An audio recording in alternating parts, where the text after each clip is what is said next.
Bismillahirrahmanirrahim. Assalamualaikum warahmatullahi wabarakatuh. Perkenalkan kami dari kelompok 7. Di sini kami akan menyampaikan materi mengenai bioindikator. Adapun outline pembahasan dari pemaparan kali ini, yang pertama yaitu pengantar umum, review jurnal, dan penelitian lainnya terkait dengan bioindikator. Untuk pemaparan dari kelompok 7 ini berfokus kepada studi kasus yang berkaitan dengan bioindikator. Yang pertama ada pengantar umum.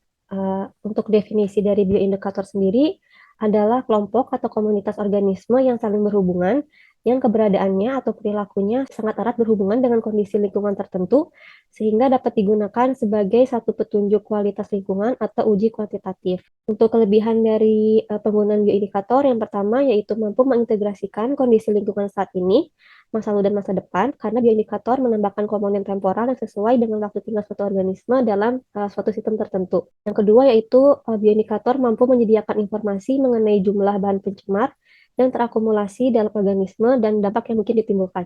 Kemudian ada kekurangan dari penggunaan bioindikator, yaitu yang pertama, populasi spesies indikator ini dapat dipengaruhi oleh faktor-faktor lain, misalnya penyakit, parasitisme, kompetisi, dan pemangsaan, sehingga mempersulit mendapatkan gambaran mengenai mekanisme penyebab perubahan. Kemudian selanjutnya yaitu spesies bioindikator ini selalu memiliki kebutuhan habitat yang berbeda dari spesies lain dalam ekosistemnya, sehingga memungkinkan adanya penurunan spesies lain, terutama spesies langka, apabila mengelola ekosistem sesuai dengan persyaratan bioindikator tersebut. Untuk bioindikator ini ada beberapa jenis, ada yang berdasarkan pengaplikasiannya, dan ada yang berdasarkan status makhluk hidup. Untuk yang berdasarkan pengaplikasiannya, ada indikator lingkungan, indikator ekologis, dan indikator keanekaragaman hayati. Untuk yang berdasarkan status makhluk hidup, itu ada fitoindikator atau indikator tumbuhan, dan yang kedua ada zooindikator atau indikator hewan. Kemudian bioindikator ini bermanfaat pada bidang ilmu teknik lingkungan karena bioindikator ini mampu membantu dalam melakukan penilaian kualitas air sungai, kemudian mampu mengindikasikan adanya pencemaran udara pada suatu wilayah, dan juga dapat membantu mengidentifikasi polutan di suatu perairan. Selanjutnya ada jurnal review, di mana pada kesempatan kali ini kami mereview dua jurnal yang ada. Yang pertama ada jurnal yang berjudul Bioindikator Kualitas Udara Menggunakan Populasi Epitik Makrolisen di Kota Bogor, Jawa Barat. Dan yang kedua ada Biodiversitas Capung Subora Zygoptera sebagai bioindikator kualitas air di aliran sungai kawasan Muria, Desa Colo, Kabupaten Kudus, Jawa Tengah. Yang pertama ada jurnal bioindikator kualitas udara menggunakan populasi epitetik makrolisen di Kota Bogor, Jawa Barat. Berikut merupakan penulis dari jurnal penelitiannya yang berasal dari Institut Pertanian Bogor.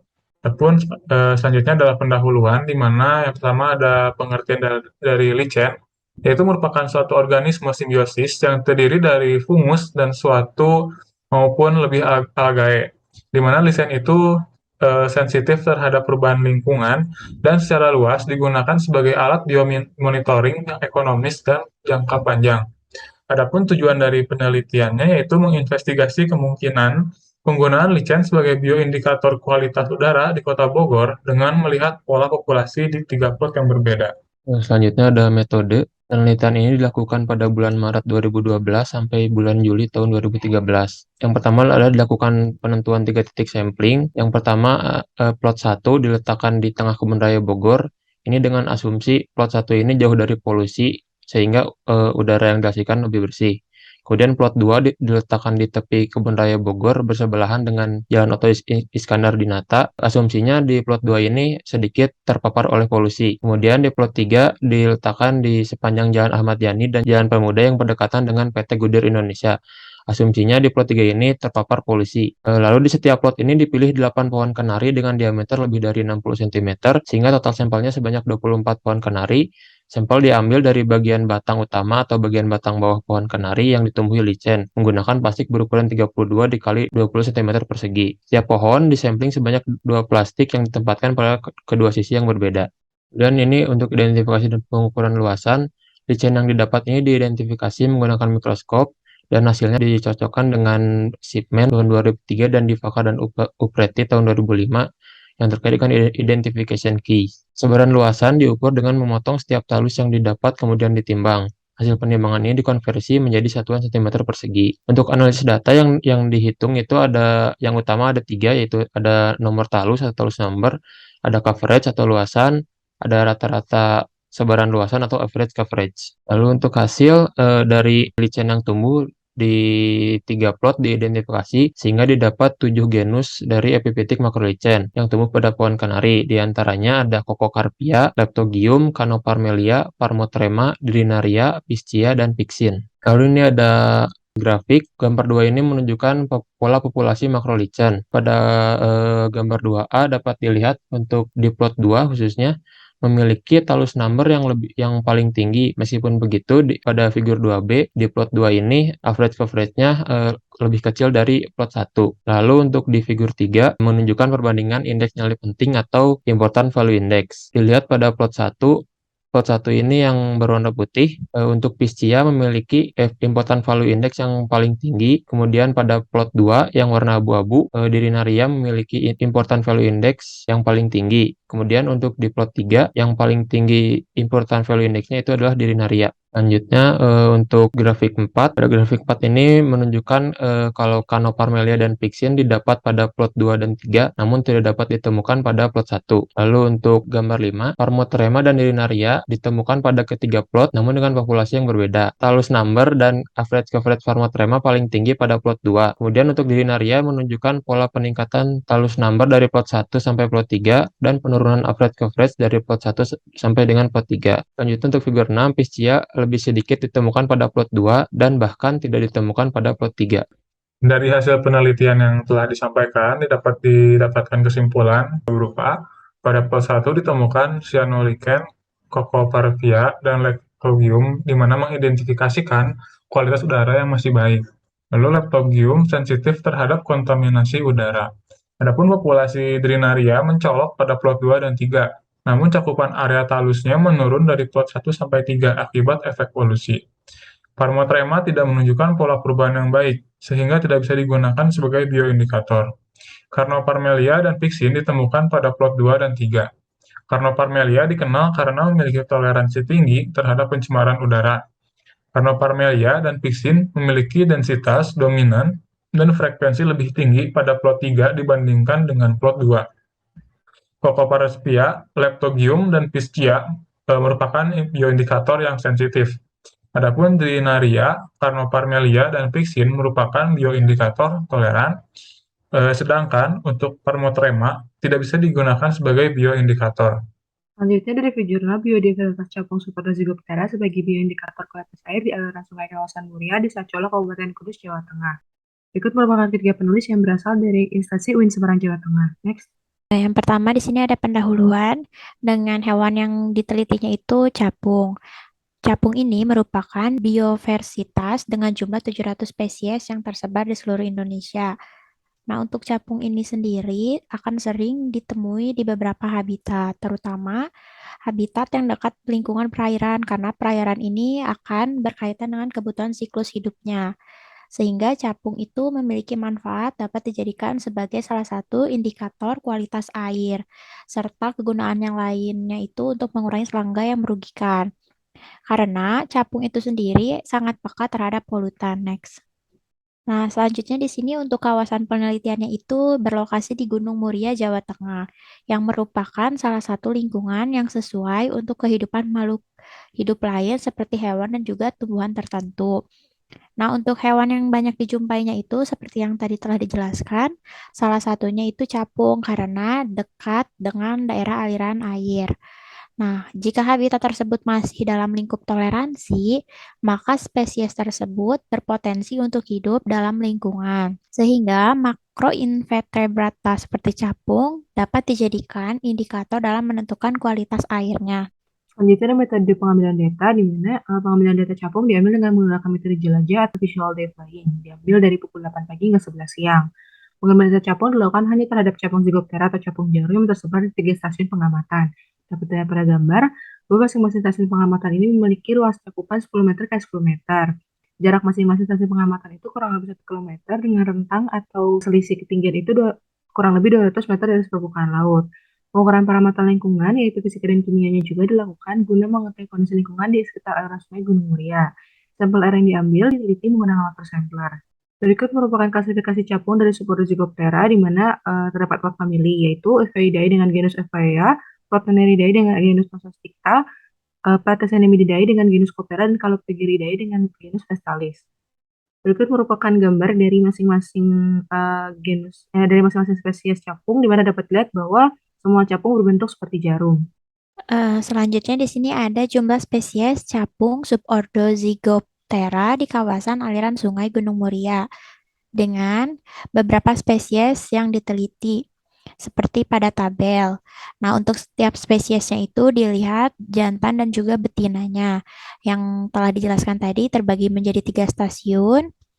Lalu untuk jumlah total spesiesnya itu dari seluruhnya adalah 180 ekor. Nah, di sini ada hasil pengukuran kualitas air pada parameter fisika.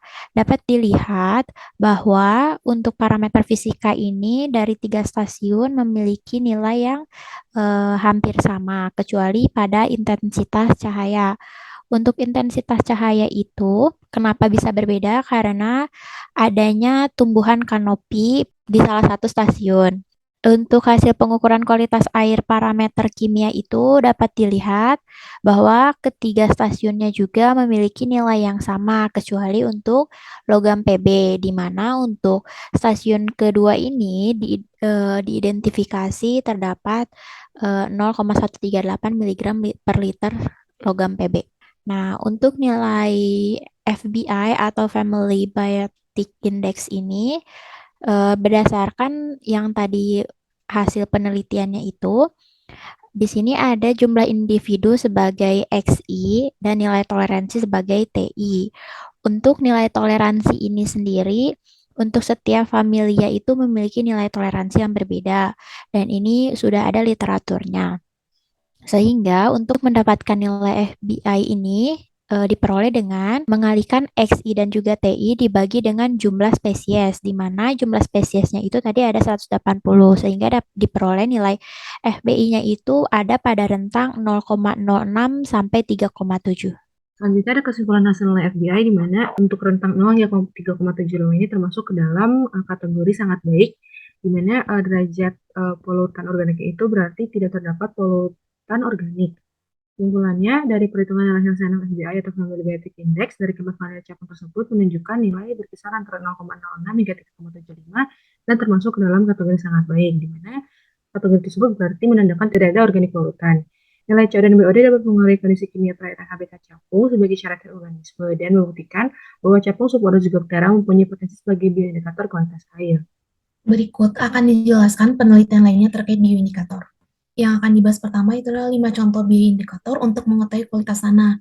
Yang pertama itu adalah bioindikatornya adalah diatom epipelik. Diatom epipelik sendiri adalah diatom yang hidup menempel pada substrat dasar perairan. Pada penelitian ini itu menggunakan metode lens tissue trapping teknik yang mana ditemukannya diatom epipelik pada sedimen di estuari Suwung sebanyak 34 spesies pada tahun 2016 dan 24 spesies pada tahun 2017.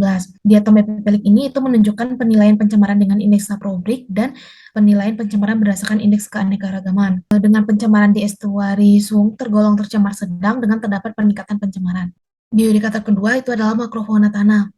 Pada penelitian ini ditemukannya 7 kelas dengan 14 bangsa dan tergolong dalam 17 suku, 20 marga, dan 20 jenis makrofauna tanah. Yang mana ini dapat mengetahui indeks keanekaragaman jenis tanah dan indeks kemerataan jenis tanah. Bioindikator makrofauna tanah ini itu mempunyai peranan besar untuk memperbaiki sifat-sifat fungsional tanah.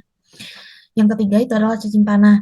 Pada penelitian ini, kandungan logam berat Pb pada lahan tercemar itu berkisar antara 3,24 plus minus 3,83 mg per kilogram hingga 61,68 plus minus 32,91 mg per kilogram. Yang mana semakin tinggi kadar logam Pb, maka semakin tinggi pula kepadatan cacing tanah. Cacing tanah sendiri itu resisten terhadap logam berat Pb dan memiliki potensi sebagai bioindikator lingkungan yang tercemar oleh logam berat. Yang keempat adalah arthropoda tanah. Arthropoda tanah itu mencerminkan faktor lingkungan yang berpengaruh terhadap tanah termasuk aktivitas manusia, yang mana itu dapat dijadikan sebagai bioindikator kualitas tanah dan sebagai agen dekomposer. Pada penelitian ini itu ditemukan 22 taksa dengan karakteristik taksa dominan yang didominasi oleh Formicidae dan Myriapoda dengan masing-masing memiliki morfometri yang dapat dilihat pada gambar sebelah kanan. Bioindikator ini itu dapat menunjukkan indeks nilai penting atau INP yang tidak lebih dari 0,8. Artinya, dari titik-titik lokasi penelitian itu tidak ada kesamaan antar lokasinya. Yang terakhir adalah kerang hijau. Penelitian ini itu menggunakan metode Atomic Absorption Spectrophometer atau AAS.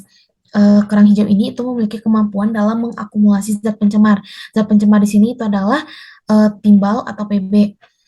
Dari hasil penelitian, akumulasi timbal yang diukur itu pada 3 titik stasiun itu ada 8,01 ppm, 10,02 ppm, dan 10,15 ppm. Yang mana kerang hijau dari Pantai Selaki ini melebihi baku mutu akumulasi timbal pada kerang. Selanjutnya untuk contoh penelitian pada kualitas air menggunakan bioindikator. Untuk yang pertama itu adalah penelitian berjudul Macroavertebrata benthos sebagai bioindikator kualitas air Sungai Nimbai Manokwari, Papua Barat oleh Yatemia dan kawan-kawan tahun 2017. Bioindikator yang digunakan di sini adalah Macroinvertebrata benthos. Dengan hasil yang didapatkan yaitu dapat digunakannya Macroinvertebrata benthos sebagai bioindikator terhadap tingkat pencemaran bahan organik yang ditinjau dari kelimpahan jenis Macroinvertebrata yang memiliki toleransi tinggi dan rendah. Adapun kelimpahan Macroinvertebrata bertoleransi tinggi itu dipengaruhi oleh kondisi tingginya kandungan minyak serta pH dan oksigen terlarut yang rendah yang disebabkan oleh limbah pome atau limbah dari industri kelapa sawit yang tidak dikelola dengan baik sebelum dibuang ke perairan. Dan sebaliknya, untuk kelimpahan Macroinvertebrata bertoleransi rendah itu ditemukan pada titik sampling yang semakin jauh dari sumber buangan limbah pome. Untuk yang digambar samping kanan ini adalah contoh dari bioindikatornya yang ditemukan di sana. Untuk yang toleransi tinggi itu adalah Cnidae dari ordo Ephemeroptera dan Leptophlebide yang bertoleransi rendahnya dari ordo Ephemeroptera juga. Lalu untuk contoh yang kedua, di sini ada penelitian berjudul Pengukuran Timbal pada Air Sungai dan Bioindikator Lokal di Sungai Brantas, Kota Kediri, Provinsi Jawa Timur oleh si Jabat dan kawan-kawan tahun 2020. Untuk bioindikator yang digunakan di sini adalah ikan badar dan kangkung air. Bioindikator di sini itu digunakan terhadap pencemaran timbal dengan cara mengukur kandungan timbal yang terdapat pada bioindikator yang dibandingkan dengan yang terdapat pada sampel air sungai. Jadi intinya pada penelitian ini itu bioindikatornya harus diteliti terlebih dahulu kandungan timbal pada bioindikator tersebut. Tidak seperti apabila terdapat ikan badar atau kangkung air, maka di situ ada kandungan timbal, tidak seperti itu. Jadi harus diteliti dulu dalamnya. Lalu hasil akhir dari penelitian ini adalah kandungan timbal terdeteksi di setiap titik pengambilan sampel. Namun, lokasi dengan kadar timbal yang melebihi nilai ambang batas yang berlaku di Indonesia, yaitu 0,03 mg per liter untuk penggunaan air sungai kelas 3, untuk air sungai, ikan badar, dan kangkung air segar itu berada di hilir Sungai Brantas, Kota Kediri. Lalu untuk contoh yang ketiga, yaitu penelitian berjudul Saprobitas Perairan Sungai Juana berdasarkan bioindikator plankton oleh Utomo dan kawan-kawan tahun 2013. Interpretasi tingkat pencemaran air di penelitian ini itu diukur berdasarkan perhitungan koefisien saprobik. Perhitungan koefisien saprobik ini dipengaruhi oleh keempat taksa dari plankton, yaitu Ciliata, Euglenovita, Chlorococales, dan Diatome, serta Peridine, Chrysophyce, dan Conjugesi, sehingga nanti akan menghasilkan nilai -3 sampai dengan 3, di mana yang paling kecil yaitu tercemar sangat berat dan yang paling besar nilainya yaitu 3, yaitu cemar ringan yang dihasilkan oleh bahan organik dan atau anorganik. Dan hasil dari penelitian ini yaitu perhitungan nilai koefisien saprobik berkisar antara -0,6 sampai dengan -1, yang berarti Sungai Juana berada dalam kondisi tercemar sedang sampai dengan cukup berat, ditandai dengan adanya cemaran dari bahan organik dan anorganik. Dan untuk contoh gambar yang di kanan ini adalah contoh jenis plankton yang didapatkan dari setiap taksa yang ditemukan di sana. Di sini tadi ditemukan taksa Ciliata. Ya, selanjutnya adalah jurnal lain dari bioindikator kualitas udara. Yang pertama adalah review kajian licin, morfologi, habitat, dan bioindikator kualitas udara ambien akibat polusi kendaraan bermotor. Bioindikator yang ditelitinya yaitu licin atau biasa kita sebut lumut kerak. Hasil dari penelitian tersebut adalah beberapa jenis lisan yang dapat dijadikan acuan bioindikator pencemaran udara di daerah penelitian. Berikut ada beberapa spesies yang ditemukan di lokasi penelitian. Di sebelah kanan ada gambar contoh dari spesies yang ditemukan di daerah penelitian, yaitu Parmelia sucata, Biolia puncata, dan Perucaria sp. Judul selanjutnya adalah Bryovitas sebagai bioindikator kualitas udara, studi kasus heavy metal in Malaysian mosses. Bioindikator yang diteliti adalah bryophyta atau biasa kita sebut lumut. Hasilnya adalah penggunaan materia biologis sebagai indikator logam berat sudah diakui merupakan metode yang cukup murah, simpel dan dapat diandalkan. Kemudian penggunaan lumut lebih bermanfaat dibandingkan dengan tanaman vaskular untuk mendeteksi polusi logam berat. Nah, di sebelah kanan ada gambar contoh dari bryophyta. Kemudian yang terakhir adalah jurnal tentang analisis pencemaran udara oleh timbal dengan bioindikator pohon angsana di Kota Palembang. Di Kota Palembang sendiri, di sekitaran jalan-jalan di kotanya, sudah banyak ditanami pohon angsana. Bioindikator yang diteliti di sini adalah pohon angsana. Pohon angsana sendiri di literatur lain dikatakan bahwa dapat lebih efektif menyerap sebaran timbal di jalan. Nah, hasilnya yaitu sebaran timbal atau biasa disebut PB dapat dilihat pada daun pohon angsana. Secara umum, sebaran timbal PB pada daun dan kulit batang pohon angsana di beberapa jalan di Kota Palembang bervariasi sesuai dengan meningkatnya kadar timbal pada daerah yang padat lalu lintasnya. Penelitiannya sendiri dilakukan dengan meneliti langsung si daun pohon angsana dan batang pohon angsana dengan metode tertentu sehingga diketahui bahwa daerah tersebut didapat sebaran timbal PB-nya banyak. Berikut adalah gambar pohon angsana sendiri dan daun pohon angsana. Berikut adalah daftar pustaka yang digunakan dalam menulis presentasi ini. Ya, sekian dari kelompok 7. Terima kasih telah memperhatikan. Dipersilakan apabila ada pertanyaan di forum diskusi. Wassalamualaikum warahmatullahi wabarakatuh. Waalaikumsalam warahmatullahi wabarakatuh.